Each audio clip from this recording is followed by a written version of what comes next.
تو اس لیے دیکھیں اب جیسے کہ سرکار نے فرمایا کہ یعنی ایک زندہ انسان قبور اولیاء اللہ پر جو کچھ بھی اپنی عرضداشت پیش کرتا ہے اور اس کا جواب پاتا ہے،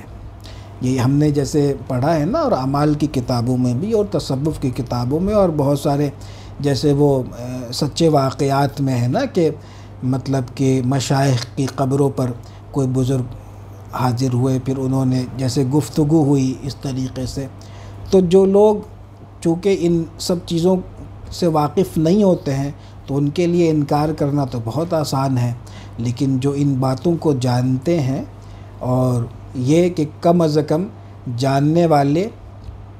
پر اعتماد رکھتے ہیں اور عقیدہ درست رکھتے ہیں، تو ان کے لیے ان باتوں کا اس بات کرنا اور اس کا یقین کر لینا کوئی مشکل نہیں. جیسے ہم لوگ تقلیداً ہی صحیح لیکن ان باتوں کو جیسے مطلب بچپن سے سنتے اور مانتے آ رہے کہ ہاں بالکل ایسا، لیکن جب اس کا خود کسی کو مشاہدہ ہو جائے، تجربہ ہو جائے، تو پھر اس کے لیے تو نور علی نور ہے، وہ جیسے اس کو حق الیقین حاصل ہو جائے گا. تو بحمدی تبارک و تعالی میں ابھی اپنا بھی اس سلسلے میں جو ہے وہ عرض کروں گا انشاءاللہ. تو فرمایا کہ جیسے کوئی اچھا یہاں پہ یہ بھی ہے بھئی کشف القبور کا مدعا تو یہی ہے نا کہ آپ جو ہے وہ کسی بزرگ کے مزار پہ آپ حاضر ہو، وہاں پہ آپ مراقبہ کریں اور آپ کا کشف القبور جو ہے وہ اس درجے کو پہنچا ہوا ہو کہ آپ جو ہے ان بزرگ سے جو کچھ بھی اپنے معاملات یا سوالات عرض کرے تو وہاں سے آپ کو جواب ملے. تو اس تعلق سے فرماتے ہیں جواب کی صورت، ٹھیک ہے، تو جواب کی صورت میں فرماتے ہیں کہ یعنی ایک زندہ انسان قبور اولیاء اللہ پر جو کچھ اپنی عرضداشت پیش کرتا ہے اور اس کا جواب پاتا ہے، اس کے دو طریقے ہیں. ایک تو بطور خطرہ صحیحہ، یعنی کہ آپ نے کچھ معاملہ وہاں پہ عرض کیا، ٹھیک ہے. اب دیکھیں یہاں پہ ایک رک کر کے میں ایک بات کرتا ہوں کہ جیسے ہم نے ابھی ایک بات بتائی نا کہ قبریں تین ہیں، ایک قبر دنیا ہے، ایک قبر مثالی ہے، ایک قبر برزخی ہے. تو جب بھی کوئی عرضداشت پیش کریں گے تو اس میں قبر مثالی یا قبر برزخی کو ذہن میں رکھتے ہوئے پیش کریں گے. اور فرمایا اسی میں فرمایا کہ وہ جو قبر برزخی ہے پھر یہ برزخی قبر کے یہی اصل قبر ہے، دنیاوی قبر کے محاذات و مقابلہ میں ہوتی ہے، یعنی بالکل اس کے مقابلے میں عالم بالا میں ایک قبر ہے اور یہ بالکل اس کو جیسے فیض یا اس کا عکس جو ہے اس قبر میں پہنچتا ہے، ایسے ہی لکھا ہے جیسے حضرت نے مثال دے کر کے کہ جیسے اور اس قبر اصلی کے آثار زمینی قبر میں کہ قبر مجازی ہے، یعنی اس قبر کو جو ہم قبر اصلی سمجھتے ہیں نا یہ دراصل قبر مجازی ہے کہ ایسے ہی پائے جاتے ہیں جیسے زمین پر سورج کی شعاعیں، ٹھیک ہے نا. اور اس قبر اصلی کے اس قبر اصلی کے آثار زمینی قبر میں کہ قبر مجازی ہے ایسے ہی پائے جاتے ہیں جیسے زمین پر سورج کی شعاعیں یا کسی مکان میں چراغ کی روشنی، یا جیسے روح کا تعلق بدن انسانی سے ہوتا ہے، کچھ ایسا ہی تعلق یہاں سمجھنا چاہیے. یہ کتنی باریک باتیں ہیں، اگر آپ اس میں غور و فکر نہیں کریں گے، اس کو سمجھیں گے نہیں، تو پھر آپ کے لیے کشف القبور کے اعمال میں کامیاب ہونا یا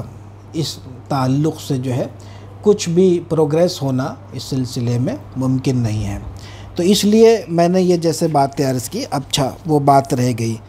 جو یہ کہ کوئی عرضداشت جو ہم پیش کرتے ہیں، تو جیسے ہم نے یہ کہا کہ آپ عالم مثال اور عالم برزخ میں جو قبر ہے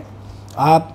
ان سے کنیکٹ ہونے کی کوشش کریں گے. اب یہ کیسے کنیکٹ ہوا جاتا ہے یہ بہت تفصیل ہے اور یہ مطلب وہ نہیں، لیکن بس آپ جو قبر ہے اور جو اولیاء کے قبور پر جو حاضری کے طریقے ہیں اور جو ان کی قبور کا ادب و احترام ہے، آپ اس کو بجا لائیں گے. وہاں جب بیٹھیں گے انشاءاللہ تعالی یہ چیزیں ایسی نہیں کہ یہ الفاظ میں اس کا بیان ہو، بلکہ یہ قولی نہیں بلکہ حالی چیز ہے۔ تو جب یہ ہوگا، جب یہ کنیکشن بن جائے گا تو آپ خود بخود اس کو جان جائیں گے۔ لیکن چونکہ اشیاء کے اگر نام معلوم ہو جائے نا تو پھر جیسے ان کی شناخت بھی آسان ہو جاتی ہے، ایسے ہی آپ نے یہ معلوم کر لیا کہ یہ قبر دنیا ہے، پھر ایک دوسرا قبر مثالی ہے، پھر ایک تیسرا قبر برزخی ہے، تو اس طریقے سے آپ کے لیے کچھ آسانیاں ضرور پیدا ہو گئی۔ تو اب دیکھیں وہ جو عرض داشت جو ہم نے کچھ پیش کیا، تو اس کے جواب ملنے کا طریقہ فرمایا کہ دو طریقے ہیں۔ ایک تو خطرہ صحیحہ، یعنی کہ دل میں سچا خطرہ گزرے کسی بات کے تعلق سے، کچھ الہام ہو جائے صحیح طور پر، تو وہ اس کا جیسے جواب ہوتا ہے۔ ایک تو یہ، دوسرا یہ کہ جیسے غوں غوں کی آواز آئے، فرمایا کہ جیسے بصورت غوں غوں باہر آتی ہے جیسے کسی گنبد یا گہرے کنویں سے، ایسی آوازیں کان میں، یا پھر جو ہے فرمایا کہ یا کسی دور دراز مقام سے ہوا کے ذریعے جو آواز پہنچتی ہے۔ اب میں اپنی بات بتاتا ہوں، یہ میں نے کوئی ارادہ نہیں کیا تھا کوئی کشف القبور کا یا کچھ اس طریقے سے، اور کچھ اتنا زیادہ مجھے کچھ اس زمانے میں وہ بھی نہیں تھا، لیکن میں 2005 میں پہلی مرتبہ ماررہ مطہرہ حاضر ہوا، تو دوپہر کا وقت تھا اور بہت شدت کی گرمی، چلچلاتی دھوپ۔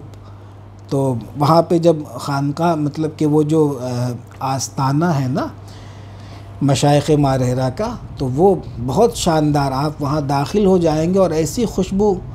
وہاں کی ایک بالکل انوکھی خوشبو ہے جو آپ کو کسی خانقاہ میں نہیں ملے گی۔ مطلب یہ کوئی جیسے وہ مطلب تعلی کے طور پر نہیں، آپ وہاں حاضر ہوں گے تو آپ کو خود اس بات کا احساس ہوگا۔ تو ایک خاص قسم کی خوشبو ہے جو وہاں سے آپ کو ملے گی، اور وہ کہیں نہیں، وہ صرف آپ کو ماررہ مطہرہ میں۔ تو جب میں آستانہ اقدس کے اندر حاضر ہوا اور شاہ برکت اللہ رحمۃ اللہ تعالیٰ علیہ کے پایتی پر دو زانو بادب بیٹھا، تو میرے دل میں ایک جیسے کسی نے یہ آواز لگائی، اور میرے دل سے یہ آواز آئی کہ باخدا کہتا ہوں کہ میں نے یہ سنا کہ کوئی یہ کہہ رہا تھا کہ بیٹا تو اتنے دن سے کہاں بھٹک رہا تھا۔ بس یہ جملہ ہے کہ بیٹا تو اتنے دن سے کہاں بھٹک رہا تھا۔ اللہ اکبر۔ اور وہ جو میری حاضری سن 2005 کی ہے وہ میں کبھی نہیں بھولوں گا، اور اس کے بتانے کا یہ مقصد ہرگز نہیں کہ یہ اس کو کسی دعویٰ پر آپ محمول کریں، اور